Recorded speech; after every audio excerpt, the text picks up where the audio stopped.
What's up, Internet? My name's Nerdy. And I'm Clarus. Did you do the assigned reading? Because our spoiler chat on the Book of Boba Fett starts right now.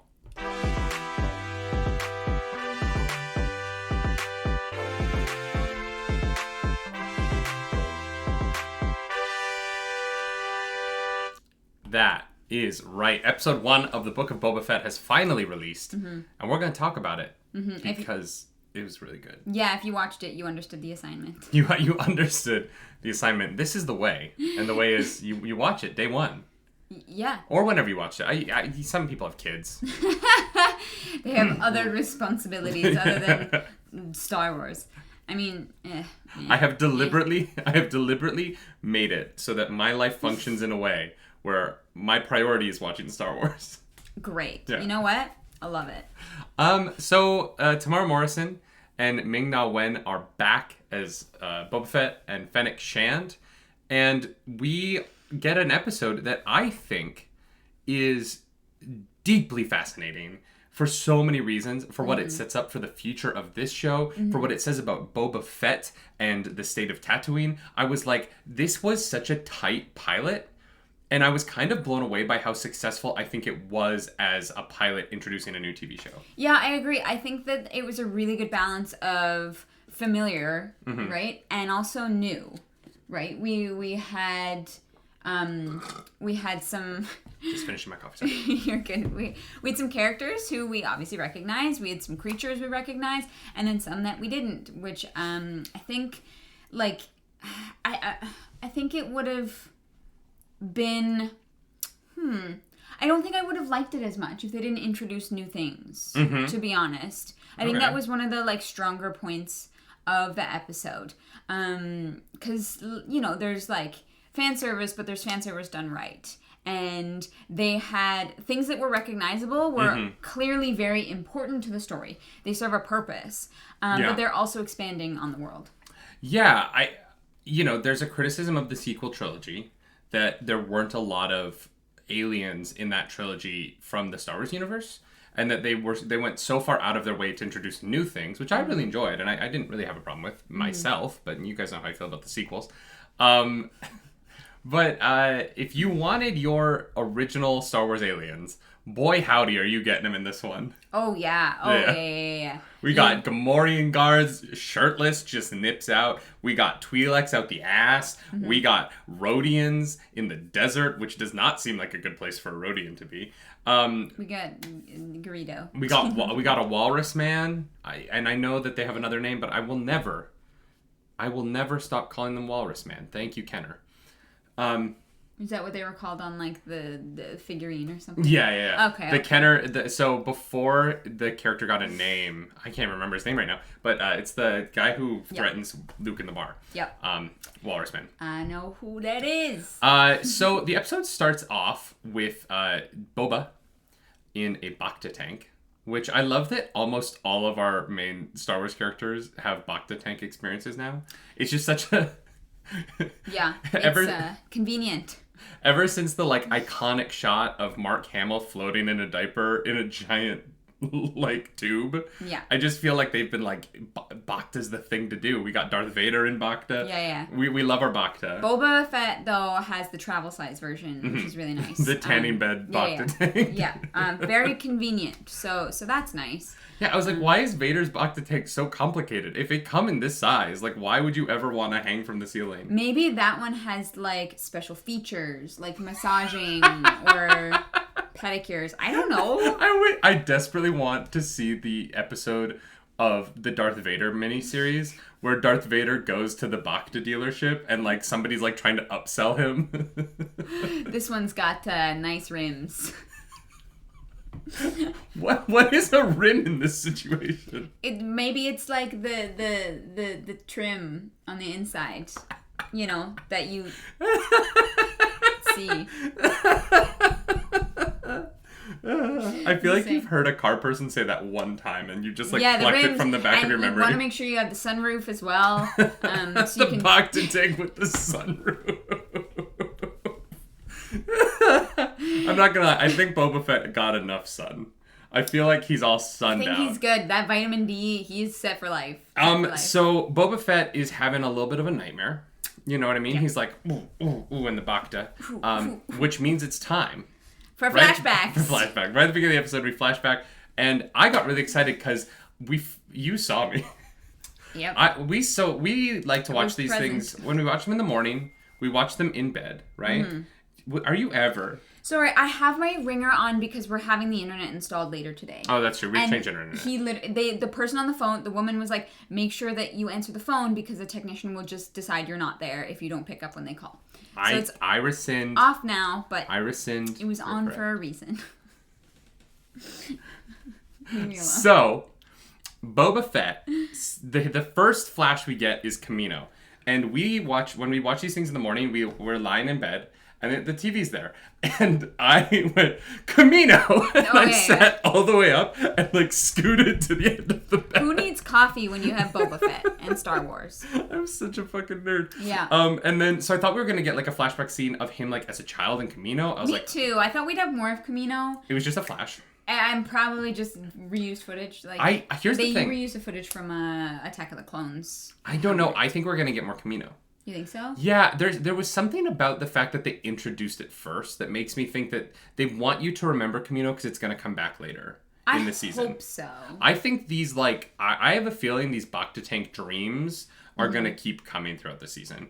Yeah. Because we're still pretty far off from understanding how Boba Fett got to where he got to. Oh, yeah. At the end of this episode, right? Mm-hmm. And then it flashes to the used footage of him holding Jango Fett's helmet against his head as a child.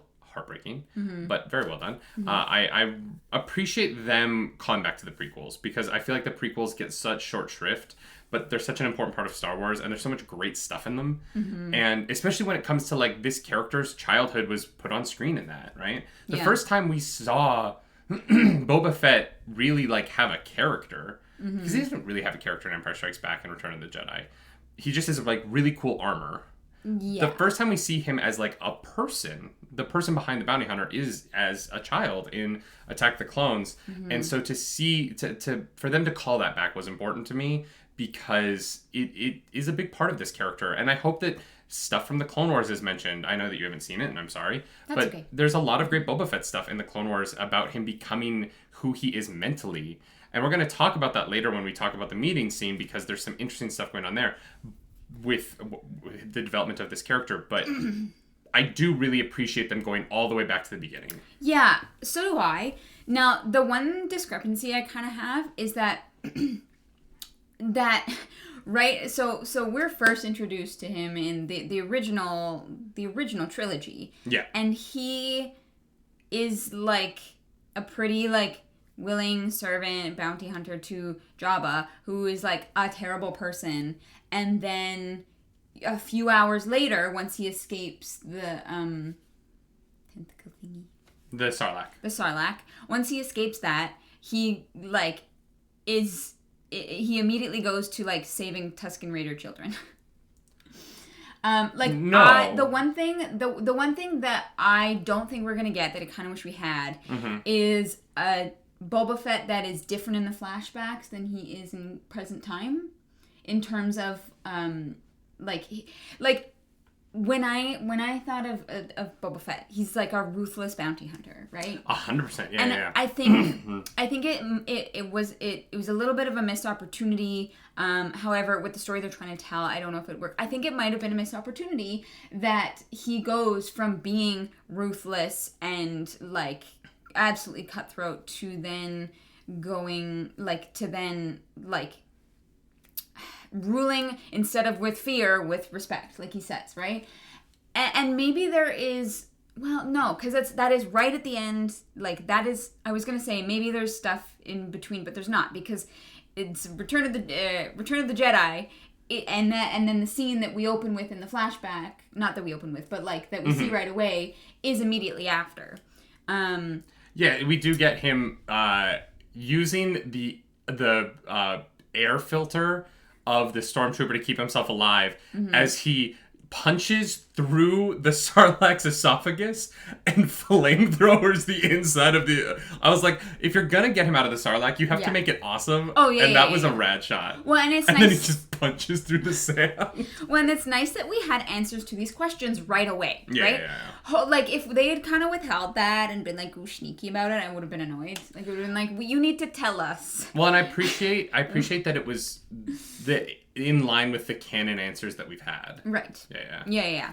Yeah, I don't know. I just thought that we were going to get a different Boba Fett in the flashbacks than we are going to get in present day, and maybe that is still going to happen. I just didn't expect him to be like a cool dude. See, I don't think he's being a cool dude. I think he's being practical. I think that what we're seeing in the flashbacks is the ability of this character to survive anything. He pushes through and he survives. Mm-hmm. And I think that he doesn't kill a child needlessly. Mm-hmm. Is not that he's not ruthless. He just isn't killing a child for no reason. But he kills that monster and brings its head back with the child who he protected, and now he has status among that group. Sure, here's the thing. I understand the, intellectual choice. Because here's the thing. How the heck would he survive in the desert, right? It is more beneficial to him to save the child from the monster. Mm-hmm. I mean, in the moment before, when he is, this close to, smacking the child with the club that he hit him with, and he hesitates? Because it doesn't get him anything. I think that Boba Fett is being... I think that he's playing the long game of trying to figure out how to get out of this situation, and killing that kid doesn't benefit him at all. It only puts him in a worse standing with the people who are holding him captive, and the people who, if he escapes, they're going to track him. Mm-hmm. It's their desert. They know it. He doesn't. Yeah. He is waiting for the right opportunity. He had a chance in the play. He had a chance the first time he escapes, but the Rodian... He's trying to curry favor as well to try and survive, right? And that, the Rodian would have obviously been better off to go off with him the first time. Mm-hmm. But I don't think Boba Fett is being soft. I think that he's looking at the situation and going, there isn't a good way out here. Yeah. So let me use this kid as a tool. Yeah, and I wonder if we're going to see more of that, pure, just cunning streak. Because in this episode, it kind of seems like it could come off either way, in my opinion. How they edited it together.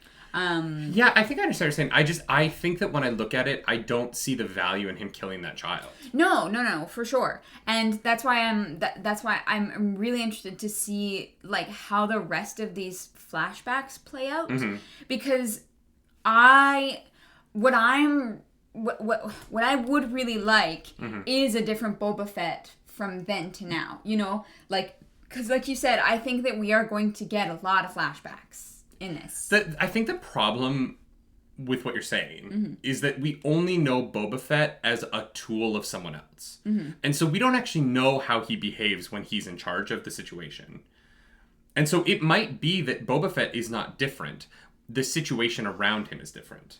Yeah. When he was working for Jabba, he had to be comfortable being around torture, but he hated it. And so now that he can say, I don't torture, maybe that's always been his code. He's just never had the power to enact it in any way. I interpreted it, that's interesting, for sure. I interpreted it that he doesn't torture because he was basically tortured by the Tusken Raiders. But I don't think that would matter. If you are okay with torture and you get tortured, I don't think that stops... It's complicated, right? Because we're introduced to Boba Fett. The first time we're introduced to Boba Fett is in the holiday special, but we're going to disregard that because that's not canon. The first time in canon, chronologically, in real world timeline that we're introduced to Boba Fett is in Empire that Strikes Back. Which is, in the real world. The first live action appearance in canon of Boba Fett is Empire Strikes Back. Mm-hmm. And we're introduced to him in the meeting with Darth Vader, where Darth Vader turns to him and says, no disintegrations. Mm-hmm. Which has always stuck with people, right? Because everyone there is ruthless, but Darth Vader has to single out Boba Fett to be don't vaporize people into thin air. And there's a part of me that's that's so ruthless to disintegrate people. Uh-huh. But at the same time, it is a painless death, right? he vaporizes them. And Never been vaporized, so... It would be interesting if Boba Fett tried to minimize pain as much as possible in being a bounty hunter and assassin. Yeah. Even in the way that he captures Han Solo, he does not, like, hurt him. Right. Which is interesting, right? I mean, obviously the Empire does, and Han Solo is tortured in that scene, but Boba Fett isn't the one doing it. So we might be seeing the fact that Boba Fett only really hurts people if someone is basically above him saying that he has to. And that creates an interesting character for me. What happens when this guy, this character, who has had this moral code his whole life, what happens when he can finally be the one to dictate what other people's moral code around him is? And what does he do with that power? And what has he learned from being under the heel of this, I mean, he doesn't have heels, he's a slug, but Jabba, who he has seen fail. Yeah. Jabba's dead for a reason. Oh, yeah. Right? And so Boba Fett, at this point, I'm assuming Boba Fett knows the Empire has fallen as well. Literally everyone who Boba Fett has ever worked for, who ruled with fear, no longer exists. Yeah. And so Boba Fett, honestly, he might be trying to rule out of respect rather than fear, partially because he thinks it's the right thing to do and it goes with his moral code, but also because everyone who's ever ruled with fear that he's worked for, they're dead. Yeah. And he's like, I've got to do this differently or else I'm going to be another body on the pile. Yeah, potentially. Yeah, I guess we don't really know yet, which is fine. I don't need to know all those things in episode 1, you know? But yeah, it was just that there were just like, those are things that like came to mind that I was like, okay. It is not what I was expecting from the show, but I think it was a really solid episode. I think what's so working about the show for me right now is Tamora Morrison is so fascinating on screen. He has so much going on behind his eyes as Boba Fett. And his performance in this episode, there are long shots in this episode that are just held on his face and how he's reacting to things, and you can like watch him think. And it is really setting up Boba Fett as an intelligent threat to the galaxy in a way that I've never really thought of him in that way. And it's not really in the writing, it's in Tamora Morrison's performance. And I'm sure like they wrote like Boba Fett thinks hard or something. I don't know. I haven't read the script. But I'm sure that wasn't in the script. But Boba Fett thinks hard. There is something about his charisma and his like just the way that he is portraying this character that is utterly fascinating and making me like just so engrossed in the show beat to beat. Yeah. I never got like bored for a second in this episode. And this is an episode where like there are times when not a lot is happening. It's just like walking and talking. And yet I was like hung on Tamora Morrison and Ming-Na Wen's performances. They're such a good like lead for this show. Yeah. And here's the thing, like he's not going to last very long unless he is incredibly intelligent. Right? Politics is a tough business. Especially crime politics. Yeah. And so... Coming to NBC next year, crime politics. No, but you're right. Like, you're right. Like, he nearly dies in this episode, right? Like almost every scene. Yeah. Like, he almost dies the whole episode. Yeah. This entire episode, he is almost dying. Yeah. At all times. Yeah. Except maybe with the Twi'leks, but, like, that's it. But even then... Madame Gracia, I need to learn her name because she's going to be important to this series. You can tell she's going to be a main character. I don't trust her for a second, and I don't think Boba Fett does either. She's like, now it's your establishment. I think that she's going to be one of his greatest antagonists this season, and is going to end this season as one of his greatest allies. Yeah. I think she's going to be his, like... She's going to appreciate the way he does things differently. If Fennec Shand is his right hand, she's going to be his left. Yeah. The difference as well between Boba Fett and Fennec Shand, I think is going to play out super interestingly. I don't know. But their relationship is amazing to me. Oh, it's amazing, right? And she respects him even though she's like, should have done this, or like... this is a bad idea, right? It's never out of disrespect. It is like, it is that we are trying to stay alive here. Yeah, but it really boils down, we don't need to talk about these things in order. You've already seen it. We don't need to go through every beat. You've seen the show. It's great. I like this. We're trying to figure out these spoiler chats, if we're being honest. We're trying to figure out what like our style for this is, and I prefer this. I like just talking about it. Instead of being like, what happened next? Because I don't remember. My brain works in broad strokes. The Fennec Shand moment where Boba Fett says, I need them alive. And then there is the parkour of it all, which felt very much like Skyfall, James Bond Skyfall, when parkour was like at the height of its popularity, and they were like, we need a James Bond movie with parkour. Right. There was an incredible parkour scene, and then Fennec Shand does the thing that all parkour scenes do, where she like jumps off the building and then like reappears in front of them, and you're like, okay, sure. Like, wow, you know this city really well. But then Fennec Shand shows you don't mess with Fennec Shand, and Boba Fett told her, alive. And then she gets them cornered, and she goes, one alive is enough. Yeah. She's Well, one alive. I'll half listen. Yeah. This guy can die. Although, to be fair, subduing 2 of them and getting them back for questioning is going to be twice as difficult as 1 of them, so... Yeah, twice as difficult for a regular person, but still just an inconvenience for Fennec Shand. Just a minor inconvenience. If you think Fennec Shand can't subdue 2 men. That's not what I mean. But in that same sequence, I really liked the shield guard attack formation. I thought that was really fun, and Boba Fett and Fennec Shand are really struggling with it, and that action scene was great. Yeah, it was They're smart. trying different things. They would have been screwed if it weren't for the... Gamorrean guards. That's it. Well, and what was so funny is when they leave the casino, right? I was like, God, I literally said out loud, I was like, the Gamorrean guards are struggling to keep up here, because they just kind of disappeared, and I was like, what's going on? They were getting bathed. Yeah. You're getting Would you like your Gamorreans hosed and fed? I was like, are Gamorreans pets? No. They're sentient creatures. Yeah, What is I was this like... hosed and fed?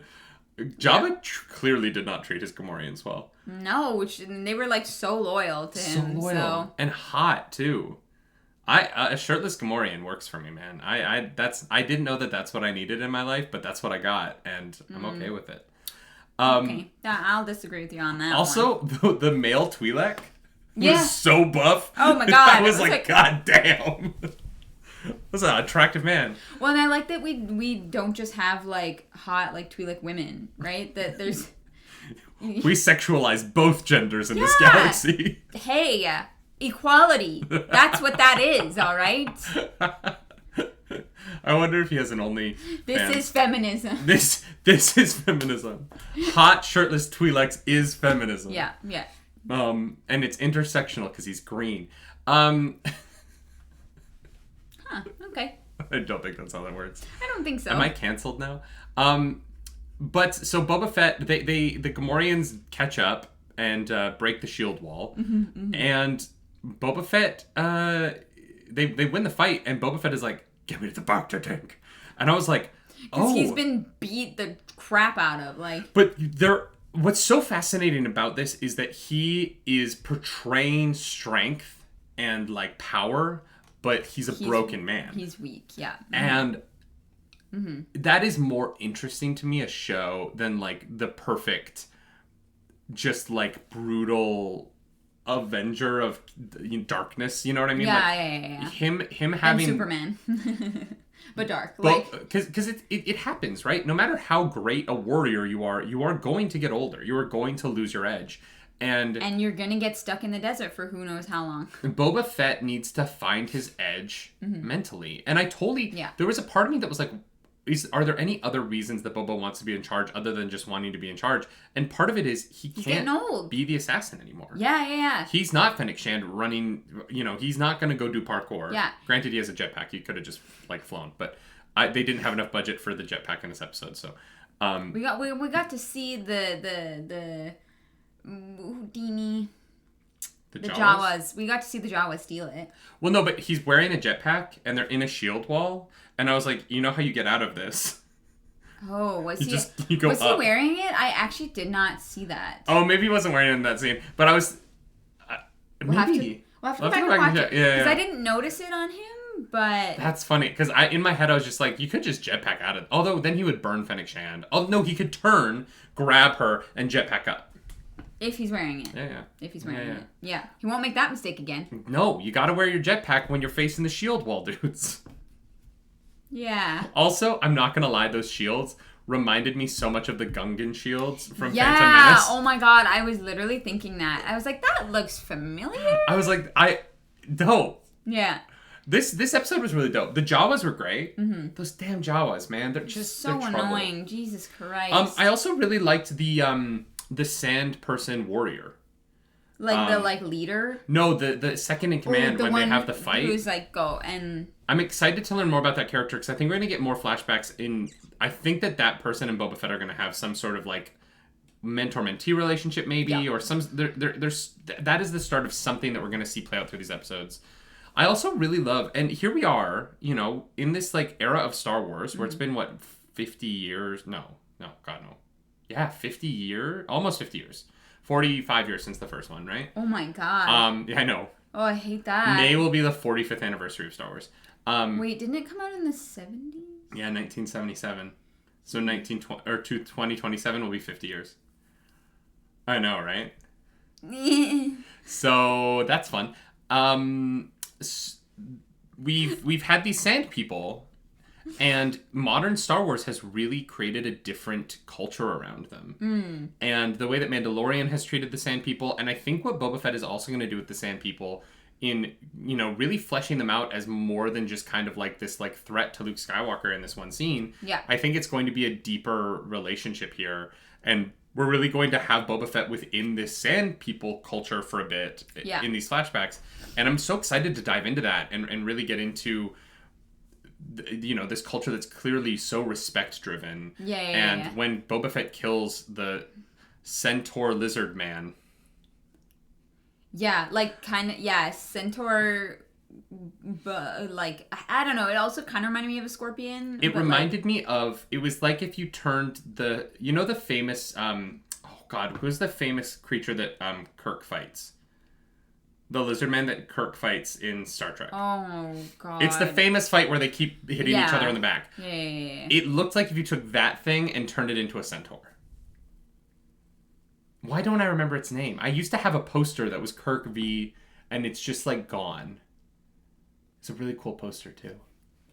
No, I know exactly what you're talking about, but I I could probably, like, reenact the fight choreography right here, and yet I can't remember what the thing's freaking name is. Clearly I need to rewatch all of Star Trek. Yeah. There's only like 15 seasons. I just love how Star Wars has been like, oh, we really need to drive home that like Darth Vader is a crappy person. So you know that entire like village he slaughtered, we're gonna make you almost kind of like them. I do like the sand people. I don't like the ones that like tortured Shmi because like you know. Yeah. But, like, I like these ones. That kid is cute. That kid is somehow cute. Especially when he's running with the head, and he's like... the way that it was adorable. The way that they talk is, like, very... I don't like it. That's fair. It, like, makes my skin crawl. I think that was intentional back in the day, but I think that they've done a lot to, like, you know, try and soften them. And here's the thing. Like, that makes complete sense, right? They are meant to be scary, right? Yeah. And so having that reaction to it, that like hackles up, like goose, like you know, like fight or flight, is, I feel like it was very intentional. But having full scenes with it, I'm like, oh God. Okay, the big things we haven't talked about. The fight looked cool, by the way. I actually thought the fight choreography with that thing was really cool. Yeah. We lost the dog, who I thought was very cute, and that's very unfortunate. We also the fight choreography with the shields was also very well done. All the fighting in this was really good. Fighting was good. Yeah. It was like especially Fennec Shand. Ming-Na Wen just crushes it. Yeah. It was like small scale, right? There wasn't any like big like battles. But the one-on-one stuff was really good. The mayor's major domo shows up, the Twi'lek, and was very lucky to leave with his life. Yeah. Fennec Shand would have just... I'm so excited to meet this mayor who thinks that you can ask the seat that Jabba ruled from for tribute. And because it says so much about what's happened to Tatooine. I want it to be Emilia Clarke. Kira? I want it to be. I don't think it will. Like, oh man, I mean, they just reintroduced her in the comics, right? Yeah. So I don't know. I want to see her again. That would be if Emilia Clarke is in the show and they manage to hide that. That would be insane, right? I don't think it'll be her though. I don't think so. It's tough though, because who could it be? Because I feel like it will be someone we've already met. You do? I have a feeling, yeah, but I just don't know who that would be. On Tatooine? It's tough, right? Because Bib Fortuna is the obvious guess, but we know that Boba killed him to take over the seed. So it's there aren't a lot of like named characters. It would be interesting if it was Watto. It's Sebulba. No, it's not Sebulba. Get out of here. Do you think we see someone like a Watto or a Sebulba on the show? I don't think we see Watto. No, we don't think that they want to deal with the like the potentially problematic influences for the character. Yeah, that's true. They're not gonna go there. Is there a way that you could bring him in and like soften those so that that's not a problem? There's probably a way. Am I smart enough to figure that out? No. Yeah. No. That's fair. Somebody is. I think that Watto is so deeply rooted in something so problematic that you're right. I don't think they'd bring that back, but like, it would just be interesting if they were to like be buying something and they walk into a shop and Watto's like working there, not owning it. Like Watto is literally like an employee of some like random person. Yeah. What are the creatures? What are those creatures that Sebulba is called?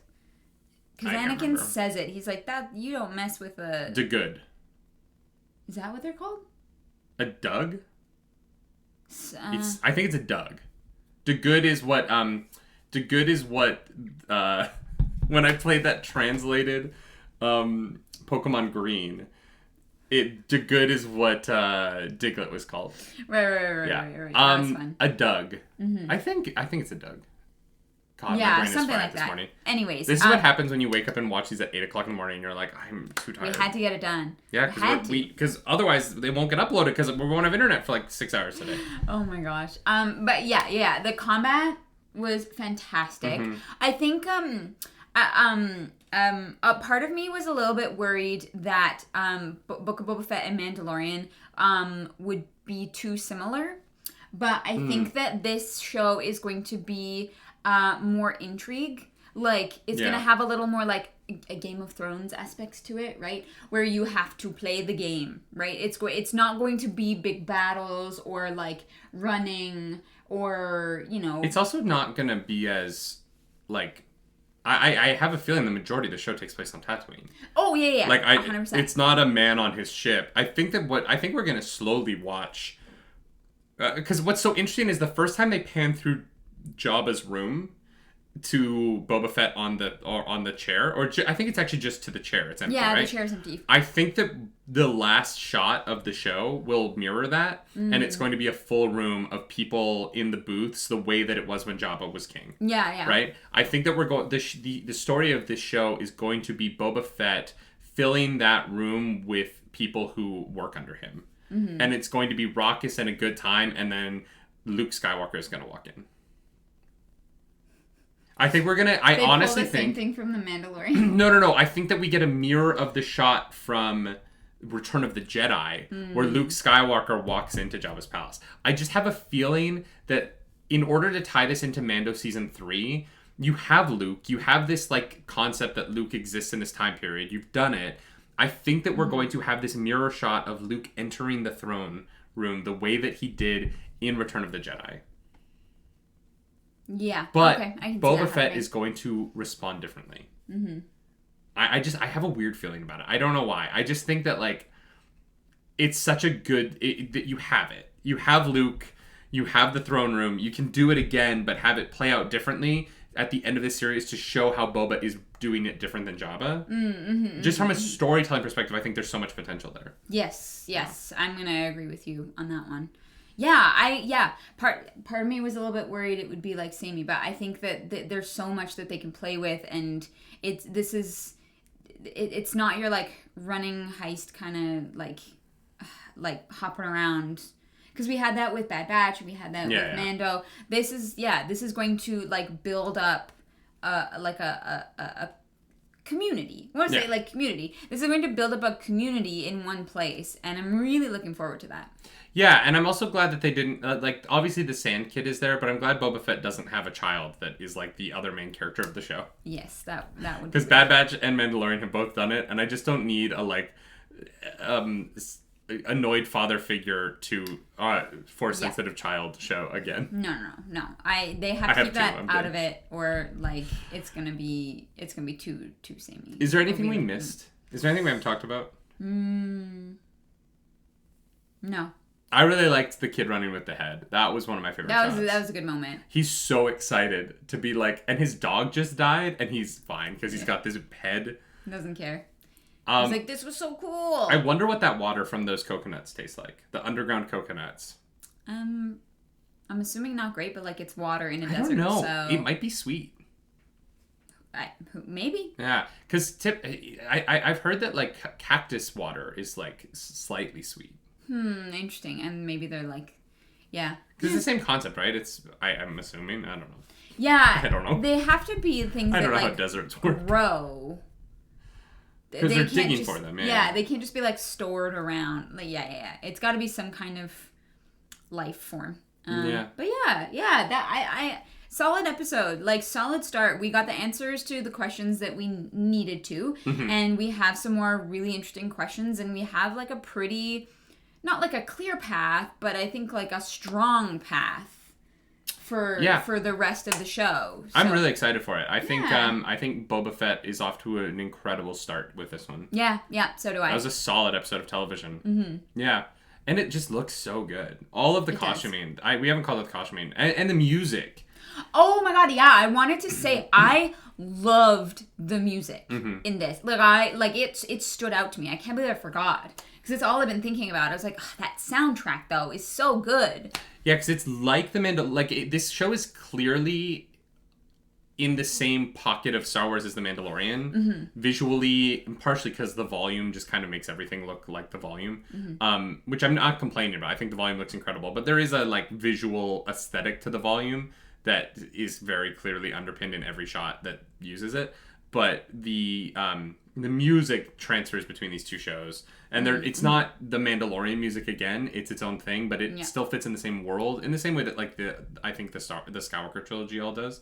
Yeah. So I was really happy with that. I think they really crushed it. Yeah. No, I'm glad you brought that up because it was, it was solid.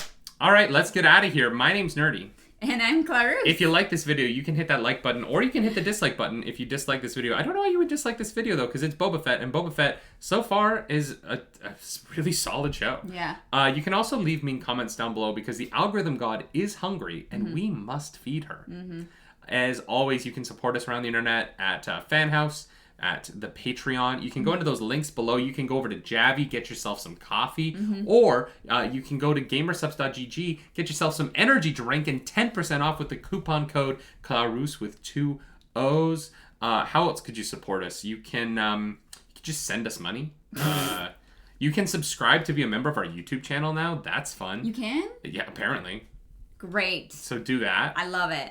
You can do all the things, or you don't. This content's free. We want it to be free for people because we just want to keep talking about nerdy shit on the internet. So if you don't want to support us, that's fine. Just watch the videos and like send them to your mom, and then I might hit on your mom. So sorry about that. Wow. Okay. I don't know. That escalated so quickly. Did it? If you send my video to your mom, I will hit on your mom. That is the Nerdy Nightly promise. Through the video?